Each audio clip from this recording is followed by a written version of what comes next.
नमस्कार, universal technical classes में आप सभी का हार्दिक स्वागत है। बच्चों, आज हम पढ़ेंगे ग्रुप डी के लिए जो स्पेशल साइंस है, और मैं आपको पुराने क्वेश्चन पेपर में जितनी भी साइंस आई हुई है उस सभी से रिलेटेड हम चर्चा करेंगे।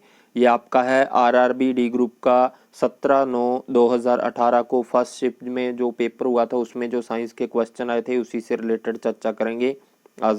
आज का पहला क्वेश्चन है, जब किसी पिंड पर असंतुलित बल लगाया जाता है तब इसकी किसमें निरंतर परिवर्तन होता है? द्रव्यमान, आकृति, चाल और भार में। कोई पिंड है, उस पर हम कोई असंतुलित फोर्स लगा रहे हैं तो उसकी क्या परिवर्तित होगी बच्चों? उसकी हो जाएगी चाल। ये बात ध्यान रखनी है, चाल जो है परिवर्तित होगी, ये बात ध्यान रखना है। नेक्स्ट क्वेश्चन आप सभी के लिए, ऑक्सीजन के द्रव्यमान में हाइड्रोजन के द्रव्यमान का अनुपात हमेशा होता है। यह ऑक्सीजन इस तरीके से देख लो, जहाँ आप समझ लो H2O जल के अनुसार, जल में जो है परमाणु अनुपात जो है, हाइड्रोजन के 2 परमाणु है, ऑक्सीजन का 1, ये परमाणु अनुपात है, और इनका द्रव्यमानुपात होता है द्रव्यमान अनुपात 1:8। तो यहाँ पर द्रव्यमान का अनुपात पूछा है तो इसका सही आंसर हो जाएगा 1:8। ये बात ध्यान रखनी है, क्लियर। और हाइड्रोजन जो है इसका परमाणु संख्या कितनी होती है? 1, और ऑक्सीजन की कितनी होती है? 16। यहाँ हाइड्रोजन के 2 परमाणु हैं और ऑक्सीजन का 1 परमाणु है, ये बात ध्यान रखनी है। नेक्स्ट क्वेश्चन आप सभी के लिए, आधुनिक आवर्त सारणी में कौन से समूह के तत्वों का बाहरी कोश पूर्ण होता है? देखिए बच्चों, आधुनिक आवर्त सारणी जो है बच्चों, ये 1913 के अंदर जो है मोसले ने प्रस्तुत की थी, और इसके अंदर जो है 7 वर्ग, 7 आवर्त और 18 वर्ग हैं। 7 आवर्त और 18 वर्ग है आधुनिक आवर्त सारणी में। और जो यहाँ पे इसका सही आंसर होगा बच्चों, तत्वों का बाहरी कोश पूर्ण कौन सा करता है? 18वां वर्ग। 18वां वर्ग जो है बच्चों, इसे हम कहते हैं शून्य वर्ग। शून्य वर्ग कहा जाता है इसे। निष्क्रिय गैसों का वर्ग भी कहते हैं। इसमें helium, argon, neon, krypton, xenon, ये सारी निष्क्रिय गैसें इसी वर्ग में आते हैं, इसलिए इसे शून्य वर्ग भी कहते हैं 18वें वर्ग को। ये बात ध्यान रखनी है, क्लियर। नेक्स्ट क्वेश्चन आप सभी के लिए, गुरुत्व बल जो किसी वस्तु पर लगता है उसे क्या कहते हैं? देखिए गुरुत्व बल, अब देखिए गुरुत्व बल किसी वस्तु पे लगता है तो उसे क्या कहते हैं? भार। भार क्या होता है बच्चों? W बराबर mg। W बराबर mg। भार जो है इसका SI मात्रक जो होता है बच्चों वो होता है न्यूटन, और द्रव्यमान जो है बच्चों इसका होता है kg। द्रव्यमान जो है बच्चों सभी स्थानों पर समान रहता है, और जो g है बच्चों, ये वाला जो g है, g का मान जो है सभी स्थानों पर बदल जाता है, और जो g है, g का मान कितना होता है बच्चों? 9.8 मीटर प्रति सेकंड स्क्वायर। और ये जो वैल्यू ली जाती है, ये वैल्यू 45 डिग्री अक्षांश रेखा और समुद्री तल से ली जाती है। ये बात ध्यान रखनी है, 45 डिग्री अक्षांश रेखा के समुद्री तल से ली जाती है, और इसका सही आंसर हो जाएगा भार। भार का SI मात्रक हो जाएगा न्यूटन। इम्पल्स होती है बच्चों आवेग। आवेग होता है force into time. Force into time, ठीक है, इसका हो जाएगा Newton second. Newton second. Acceleration हो जाएगी मीटर प्रति सेकंड स्क्वायर। मास का हो जाएगा kg। ये बात ध्यान रखनी। नेक्स्ट क्वेश्चन आप सभी के लिए, जब कोई वस्तु वृत्तीय पथ पर गिरती है तो घूर्णन करती हुई वस्तु पर केंद्र की ओर लगने वाले बल को क्या कहेंगे? देखिए, अगर कोई वस्तु किसी गोल पथ पर लगातार घूर्णनशील है तो परिधि से केंद्र की ओर जो बल कार्य करता है उसे कहते हैं हम अभिकेंद्रीय बल। अभिकेंद्रीय बल। और अगर किसी गोल पथ पर वस्तु घूम रही है तो केंद्र से बाहर की ओर जो बल कार्य करता है उसे कहते हैं हम अपकेंद्रीय, सेंट्रीफ्यूगल। और ये होता है सेंट्रीपिटल। अभिकेंद्रीय बल कहेंगे इसे, सेंट्रीपिटल फोर्स जो है कहा जाएगा। ये बात का ध्यान रखना है, अभिकेंद्रीय बल, ये ध्यान रखनी। नेक्स्ट क्वेश्चन आप सभी के लिए, दो बिंदुओं के बीच 4 कूलाम के आवेश को ले जाने के लिए 18 वोल्ट के विभवांतर द्वारा किया गया कार्य ज्ञात कीजिए। देखिए यहाँ पर पूछा गया कार्य, पहले हमें देखना है आवेश, वोल्टेज और कार्य के बीच संबंध क्या। देखिए वोल्टेज जो होती है बच्चों वो होती है W/Q, ये बात ध्यान रखनी है। W/Q ये होता है किया गया कार्य अपॉन आवेश। ये पूछा गया है, पिछले बार क्वेश्चन आ चुका है, ऑप्शंस में थे कार्य अपॉन आवेश, किया गया कार्य अपॉन आवेश, तो सही हो जाएगा किया गया कार्य अपॉन आवेश जो है उसे हम कहते हैं विभवांतर। तो यहाँ से W निकालेंगे तो W क्या हो जाएगा V/Q। तो हम जो है 18 वोल्ट दिया हुआ है हमें और 4 कूलाम का आवेश है, तो टोटल कितना हो जाएगा 72 जूल। इसका सही आंसर हो जाएगा 72 जूल। नेक्स्ट क्वेश्चन आप सभी के लिए, निम्नलिखित में से सबसे गर्म ब्लड किस जंतु का है। देखिए जिस जंतु के शरीर का टेम्परेचर अधिक होता है उनका जो है ब्लड गर्म कहा जाता है। जैसे हम बात करें कबूतर वगैरह हैं, तो इसमें जो पीजन जो है ये इसका सही आंसर होगा। इनका जो है टेम्परेचर लगभग 39 डिग्री सेंटीग्रेड के आसपास होता है, मानव शरीर से अधिक होता है। जैसे कबूतर, बकरी, इनके शरीर के टेम्परेचर जो है अधिक होते हैं मानव शरीर से, ये बात ध्यान रखनी है। सबसे कम जंतु के अंदर शरीर का टेम्परेचर होता है वो होता है चींटी का। चींटी जो है लगभग 22 डिग्री सेंटीग्रेड टेम्परेचर होता है इसके शरीर का, और सबसे ज़्यादा जो है बकरी के शरीर का, इसके आसपास ही कबूतर हैं। इस प्रकार से जो जानवर हैं जिनका ब्लड जो है ज़्यादा गर्म माना जाता है, कबूतर इसका सही आंसर होगा, ये बात ध्यान रखनी है। नेक्स्ट क्वेश्चन आप सभी के लिए, निम्नलिखित में से कौन सा जानवर पराध्वनि उत्पन्न करता है। पराध्वनि का मतलब है अल्ट्रासोनिक। अल्ट्रासोनिक वेव जो है कौन से जानवर छोड़ते हैं, आपको पता है चमगादड़ हो गया, कुत्ता, बिल्ली, चमगादड़, ये सारे क्या करते हैं, इन तरंगों को सुन सकते हैं। कुत्ता, बिल्ली, चमगादड़ जो है, और पारपोइस, ये सभी जो हैं अल्ट्रासोनिक वेव को सुन सकते हैं। मानव के कान इन तरंगों को नहीं सुन सकते, ये बात ध्यान रखनी है, और इसका सही आंसर हो जाएगा पारपोइस, ये ध्यान रखना है। ठीक है, हाथी है, हाथी, गेंदा बच्चों, ये 5 हर्ट्ज की जो है ध्वनि उत्पन्न करते हैं। हाथी जो है 5 हर्ट्ज की ध्वनि उत्पन्न करते हैं दूसरों से संपर्क स्थापित करने के लिए, और 5 हर्ट्ज की जो ध्वनि होती है वो होती है अवश्रव्य ध्वनि। अवश्रव्य ध्वनि जिसे हम कहते हैं इंफ्रासोनिक, और ये होती है 20 हर्ट्ज से कम। 20 हर्ट्ज से कम आवृत्ति की ध्वनि को अवश्रव्य ध्वनि, और 20 हर्ट्ज से 20 किलोहर्ट्ज के बीच की ध्वनि को क्या कहते हैं बच्चों, श्रव्य ध्वनि, ऑडिएबल वेव। और 20 किलोहर्ट्ज से ऊपर की ध्वनि जो होती है उन्हें हम कहते हैं पराध्वनि, जिसे हम कहते हैं अल्ट्रासोनिक वेव। नेक्स्ट क्वेश्चन आप सभी के लिए, निम्नलिखित में से कौन सा विकल्प उस लवण का उदाहरण है जिसके जलीय विलयन का पीएच मान 7 से कम होता है। देखिए बच्चों ये सारे क्या हैं, सोडियम, और सोडियम जो होते हैं इनकी पीएच वैल्यू क्या होती है बच्चों, 7 से अधिक होती है। Sodium bicarbonate, sodium carbonate, sodium chloride, ये सारे क्या हैं बच्चों, ये सारे के सारे जो हैं एक प्रकार के क्षार हैं। और अमोनियम क्लोराइड जो है ये एक अम्लीय है। अमोनियम क्लोराइड जो है NH4Cl, अमोनियम क्लोराइड अम्लीय होता है, इसकी पीएच वैल्यू जो है 7 से कम होती है।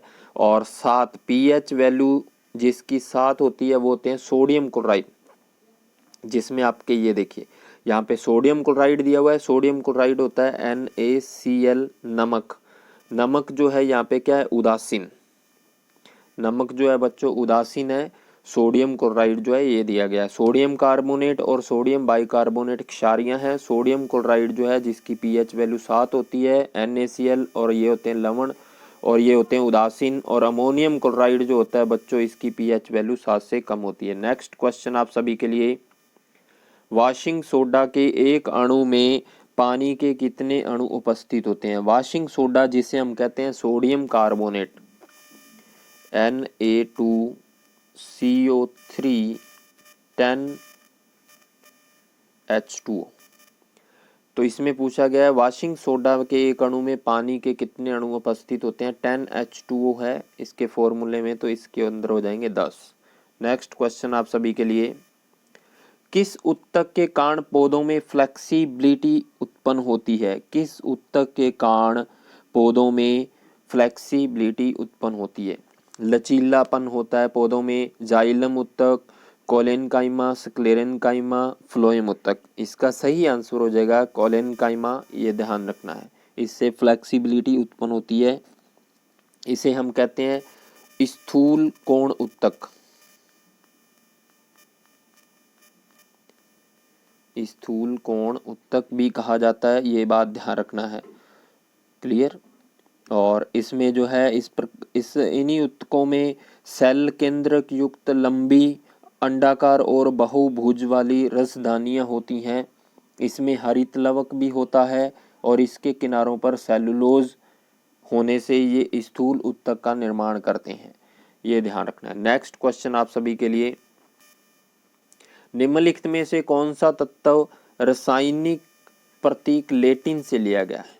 इसमें से आपको बताना है। लेटिन भाषा से लिया गया है आयरन। आयरन जो है इसे लेटिन भाषा के प्रतीक से लिया गया, जिसका प्रतीक होता है Fe। ये बात ध्यान रखनी है। फेरस, ये ध्यान रखना है, ये लेटिन भाषा से लिया गया है। और लोहा, लोहा जो है इसके अयस्क होते हैं haematite, magnetite, limonite, siderite, iron pyrite, chalcopyrite. Iron pyrite जो होता है बच्चों, उसे बेवकूफों का सोना भी कहते हैं, ये ध्यान रखना। और मैग्नेटाइट जो होता है बच्चों, आयरन का जो मैग्नेटाइट अयस्क है, मैग्नेटाइट जो होता है उसमें चुंबकीय गुण अधिक मात्रा में होते हैं, ये बात ध्यान रखनी है। और हमारे शरीर में भी लोहा हीमोग्लोबिन के अंदर पाया जाता है, ये बात ध्यान रखनी है। क्लियर। नेक्स्ट क्वेश्चन आप सभी के लिए, देखिए यहाँ पे एक चीज और देखिए, कार्बन का प्रतीक C, क्लोरीन का Cl, इसका Al। प्रतीक याद रखना, ये क्वेश्चन बहुत बार पूछे जाते हैं। नेक्स्ट क्वेश्चन आप सभी के लिए, निम्नलिखित में से किसी चालक का प्रतिरोध किस कारक पर निर्भर नहीं करता? देखिए बच्चों, जो रेजिस्टेंस होती है ये होता है R बराबर रो L अपॉन एरिया। ये है बच्चों लंबाई, ये है अनुप्रस्थ काट क्षेत्रफल, एरिया अनुप्रस्थ काट क्षेत्रफल, और रो जो है ये होता है विशिष्ट प्रतिरोध, जिससे हम कहते हैं प्रतिरोधकता। और यहाँ पर पूछा गया आपको, प्रतिरोधकता जो है हमेशा पदार्थ की प्रकृति पर निर्भर करेगी, उसके मटेरियल पे निर्भर करेगी, ये बात ध्यान रखनी। निम्न में से किसी चालक का प्रतिरोध जो है किस कारक पर निर्भर नहीं करता? ये क्वेश्चन पूछा गया आपको, जल्दी से इसका आंसर दीजिए। इसका सही आंसर जो हो जाएगा बच्चों वो हो जाएगा प्रेशर। प्रेशर पे डिपेंड नहीं करता है, मटेरियल पे भी डिपेंड करता है, लेंथ पे और एरिया पे भी डिपेंड करता है, ये बात ध्यान रखनी है। और R बराबर V/I से भी हम जो है निकाल सकते हैं ओम के नियम से, ये ध्यान रखना। नेक्स्ट क्वेश्चन आप सभी के लिए, निम्नलिखित में से किस अभिक्रिया में ऑक्सीजन हवा में मुक्त होती है? इसमें से बताना है ऑक्सीजन जो है किस अभिक्रिया के दौरान जो है मुक्त होती है। देखिए ऑप्शंस हैं वाष्पोत्सर्जन, प्रकाश संश्लेषण, श्वसन, मल त्याग। वाष्पोत्सर्जन तो आपको पता ही है, जैसे अपने मटकों में पानी रखते हैं तो जहाँ हमारा पसीना है, वाष्पोत्सर्जन प्रक्रिया द्वारा जो है पसीना सूख जाता है। प्रकाश संश्लेषण, पौधे प्रकाश संश्लेषण की क्रिया द्वारा क्या करते हैं, CO2 को अवशोषित करते हैं और ऑक्सीजन छोड़ते हैं। इसका सही आंसर हो जाएगा बी। श्वसन के अंदर हम क्या करते हैं, मनुष्य क्या करता है, श्वसन में हम ऑक्सीजन लेते हैं, CO2 छोड़ते हैं, ये ध्यान रखना है। इसका सही आंसर है प्रकाश संश्लेषण। नेक्स्ट क्वेश्चन है, धातु ऑक्साइड और हाइड्रोजन का निर्माण करने के लिए निम्नलिखित में से कौन सी धातु वाष्प के साथ अभिक्रिया करती है? धातु ऑक्साइड और हाइड्रोजन, ये बच्चों वेरी इंपॉर्टेंट है। मैं अलग से आपको जो है अभिक्रिया सारणी जो है ये अपने अलग से पढ़ेंगे आगे, और ये मोस्ट इंपॉर्टेंट है। इसमें से डी ग्रुप लोको पायलट में बहुत सारे क्वेश्चन पूछे जा चुके हैं, ये बात ध्यान रखनी है।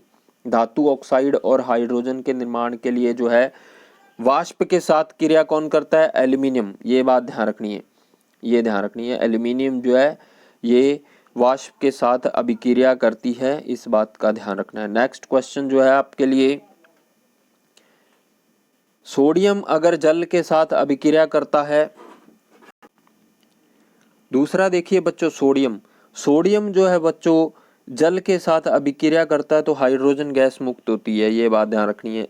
सोडियम पोटेशियम जो है अधिक अभिक्रियाशील धातुएं होती हैं, और जो कॉपर है, इसके अलावा सोना, ये बहुत कम अभिक्रियाशील धातुएं होती हैं। लाल तप्त लोहे पर भी अगर भाप प्रवाहित की जाएगी तो हाइड्रोजन गैस का निर्माण होता है, ये बात ध्यान रखनी। नेक्स्ट क्वेश्चन है, सामान्यतः इलेक्ट्रोपॉजिटिव एलिमेंट की वैलेंसी क्या होती है? इलेक्ट्रोपॉजिटिव का मतलब होता है बच्चों विद्युत धनायन जो पदार्थ होते हैं उनकी संयोजकता क्या होती है? विद्युत धनायन जो पदार्थ होते हैं उनकी संयोजकता 1, 2, 3 होती है। और संयोजकता जो होती है बच्चों, ये आपको बता दूं मैं, हम क्या पढ़ते हैं, किसी तत्व के नाभिक के अंदर क्या होते हैं, प्रोटॉन, न्यूट्रॉन और इलेक्ट्रॉन जो होते हैं वो क्या करते हैं, चारों ओर चक्कर लगाते हैं। अंतिम कक्षा में उपस्थित इलेक्ट्रॉनों की संख्या पर ही उनकी संयोजकता निर्भर करती है, ये बात ध्यान रखनी है। धातु तत्वों के परमाणु एक या एक से अधिक इलेक्ट्रॉन त्याग कर क्या बन जाएंगे, धनायन बन जाएंगे, जिसे हम इलेक्ट्रोपॉजिटिव जो है कह सकते हैं। नेक्स्ट क्वेश्चन है आप सभी के लिए, निम्नलिखित में से कौन सा न्यूटन की गति के तीसरे नियम का उदाहरण है? तीसरे नियम का उदाहरण जो है बच्चों, जब एक बस अचानक चलती है, यात्री या पीछे की ओर झटका लगता है, रॉकेट लॉन्च करना, बॉल को कैच करते समय खिलाड़ी द्वारा अपने हाथों को पीछे ले जाना, जब हम हैंडल। तीसरा नियम जो है न्यूटन की गति का, उसे क्या कहते हैं हम, क्रिया प्रतिक्रिया, क्रिया प्रतिक्रिया का नियम कहते हैं, ये बात ध्यान रखनी है। क्रिया प्रतिक्रिया के नियम के अनुसार जो इसका सही आंसर होगा रॉकेट को लॉन्च करना, इसके अलावा जो है नाव से छलांग लगाने पर नाव का पीछे हटना, या हम जो है नाव चलाते समय पतवारों से जो है जल को पीछे धकेलते हैं, ये सारे इसके उदाहरण हैं। गोली चलाने पर जो है गोली का आगे जाना, बंदूक का पीछे हटना, ये सारे जो है न्यूटन की गति के तीसरे नियम है। ऊंचाई से कूदने पर चोट लगना, ये सब इसी के उदाहरण है। नेक्स्ट क्वेश्चन है बच्चों, भौतिक विज्ञान में कार्य को परिभाषित कीजिए। कार्य देखिए बच्चों, कार्य क्या होता है, अगर कोई वस्तु है, इस पर हमने फोर्स लगाया और ये वस्तु कोई S विस्थापित करती है तो कार्य क्या होता है, W बराबर F.S cos थीटा। बल और विस्थापन को हम क्या कहते हैं, कार्य। बल और विस्थापन के गुणनफल को क्या कहते हैं, कार्य। और कार्य का SI मात्रक होता है जूल, ये बात ध्यान रखनी, जूल होता है। और इसका सही आंसर हो जाएगा B व C, विस्थापित वस्तु द्वारा और वस्तु पर क्रियान्वित बल द्वारा। नेक्स्ट क्वेश्चन आप सभी के लिए, कोई बल 1 kg के पिंड की गति को 4 मीटर पर सेकंड से 8 मीटर पर सेकंड तक कर देता है तो बल द्वारा किया गया कार्य ज्ञात कीजिए। तो बल द्वारा किया गया कार्य ज्ञात कीजिए, क्या हो जाएगा बच्चों, जल्दी से बताइए। बहुत ही अच्छा क्वेश्चन है, जल्दी से बताइए, बहुत शानदार क्वेश्चन है बच्चों। देखिए यहाँ पे पूछा गया कार्य। देखिए एक बात बता दूं मैं आपको बच्चों, यहाँ पे जितने भी हमारे जो हैं, हम बात करें गतिज ऊर्जा, स्थितिज ऊर्जा, ये सारी की सारी क्या होती हैं, कार्य होती हैं। देखिए हम यहाँ पे देखें तो इसका फॉर्मूला आ जाएगा 1/2 मास V1 की स्क्वायर माइनस V2 की स्क्वायर, V2 की स्क्वायर। तो यहाँ पर हम बात करें तो 1/2 इंटू मास कितना 1, और V1 4 की स्क्वायर माइनस 8 की स्क्वायर, तो ये होगा आपके 16 माइनस 64। तो पीछे क्या बच गया बच्चों, 1/2 इंटू कितने बच गए, -48, ये ध्यान रखना है। तो इसका करेंगे तो ये आ जाएगा आपका 24 जूल। वैसे -24 जूल आना चाहिए, ऑप्शंस के आधार पे जो है 24 जूल आएगा, ये बात ध्यान रखनी। नेक्स्ट क्वेश्चन आप सभी के लिए, पृथ्वी का द्रव्यमान क्या होता है? पृथ्वी का द्रव्यमान क्या होता है? पृथ्वी का द्रव्यमान पूछा गया बच्चों, तो इसका द्रव्यमान जो है वेरी इंपॉर्टेंट है, 6 × 10 की घात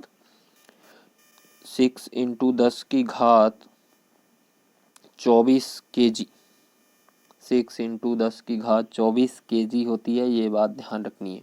और पृथ्वी का औसत व्यास जो है बच्चों 12,740 किलोमीटर औसत व्यास है, ये बात ध्यान रखनी है। क्लियर। नेक्स्ट क्वेश्चन आप सभी के लिए, निम्नलिखित में से किस माध्यम में ध्वनि की चाल अधिकतम होती है? निम्नलिखित में से किस माध्यम में ध्वनि की चाल अधिकतम होती है? किस में से होगी? Vacuum, gas, solid, liquid. देखिए, सर्वाधिक ध्वनि की चाल होती है सॉलिड, फिर होती है लिक्विड, उसके बाद होती है गैस। ये बात ध्यान रखनी है, सर्वाधिक ध्वनि की चाल होती है बच्चों सॉलिड के अंदर, और ध्वनि सबसे कम गति से गैसों में गमन करती है, ये बात ध्यान रखनी है। क्लियर। सॉलिड में सर्वाधिक ध्वनि की चाल होती है। इसके बाद है, निम्नलिखित में से कौन सॉलिड, लिक्विड, गैस तीनों अवस्था में रह सकता है? इनमें से कौन तीनों अवस्था में रह सकता है, बताइए। इनमें से ऐसा कौन सा पदार्थ होगा इनमें से जो तीनों अवस्था में रह सकता है? ठोस, लिक्विड और गैस। इसमें कौन रहेंगे बच्चों? Non metal. नॉन मेटल जो है वो इसमें रहेंगे। अधातु ठोस, द्रव और गैस अवस्था में रह सकती हैं। और अधातु जो है जिसमें एक ब्रोमीन जो है बच्चों एक द्रव अवस्था में पाए जाने वाली अधातु है। और धातु जो है, अगर पूछे द्रव अवस्था में पाए जाने वाली धातु तो आपका आंसर पारा, अगर पूछे द्रव अवस्था में पाए जाने वाली अधातु तो वो उसका आंसर हो जाएगा ब्रोमीन। ये बात ध्यान रखनी है, ब्रोमीन। नेक्स्ट क्वेश्चन आप सभी के लिए, निषेचित अंडे जायगोट को निम्नलिखित में से किसमें इम्प्लांटेड किया जाता है? जो निषेचित अंडे होते हैं उन्हें किसमें जो है प्लांट करते हैं बच्चों? जायगोट, निषेचित अंडे, युग्मन। जायगोट होता है युग्मन, इनको किसमें इम्प्लांटेड किया जाता है? और इसका सही आंसर हो जाएगा बच्चों, वो हो जाएगा यूट्रस। ये ध्यान रखना है, यूट्रस में जो है इम्प्लांटेड किया जाता है। नेक्स्ट क्वेश्चन जो है बच्चों आप सभी के लिए, एक प्रकार का पुनरुत्पादन जिसमें एक अलग भाग पादप का विकसित होता है उसे कहते हैं, उसे क्या कहेंगे बच्चों? उसे कहेंगे वृद्धि संवर्धन, वेजिटेटिव वृद्धि संवर्धन। ये बात ध्यान रखनी है, वृद्धि संवर्धन कहा जाएगा उसे, ये बात का ध्यान रखना है। उसे हम वृद्धि संवर्धन कहेंगे, ये बात का ध्यान रखना है बच्चों। और जो हम बात करें क्लोन से प्राचीन काल में पादपों का निर्माण किया जाता था, इसे कलम लगाना भी कहते हैं। नेक्स्ट क्वेश्चन हम बात करें, किसी क्षैतिज पावर लाइन के एकदम नीचे के बिंदु पर चुंबकीय क्षेत्र की दिशा क्या होगी जिसमें पश्चिम छोर से देखे जाने पर धारा पूर्व से पश्चिम में प्रवाहित होती दिखाई देती है? तो इसका सही आंसर होगा वामावर्त। ये बात ध्यान रखनी है। आप सभी जो है जिसने अभी तक हमारे चैनल को सब्सक्राइब नहीं किया, सब्सक्राइब कर लीजिए बच्चों। और आगे जो है हम इसी प्रकार से जितने भी आपके लोको पायलट डी ग्रुप में साइंस के क्वेश्चन आए हुए हैं, JEN में, रेलवे में, वो सारे करवाऊंगा आपको। इसके अलावा भी करेंगे हम। और हमारा जो है डी ग्रुप के अंदर कोई भी क्वेश्चन गलत नहीं होना चाहिए, 25 में से 25 अंक लेने में। और जिसने अभी तक हमारे चैनल को सब्सक्राइब नहीं किया, सब्सक्राइब कर लीजिए। और इसकी PDF का लिंक जो है नीचे डिस्क्रिप्शन बॉक्स में दे दूंगा, और हमारे टेलीग्राम चैनल से जो है उसे डाउनलोड कर सकते हैं। धन्यवाद।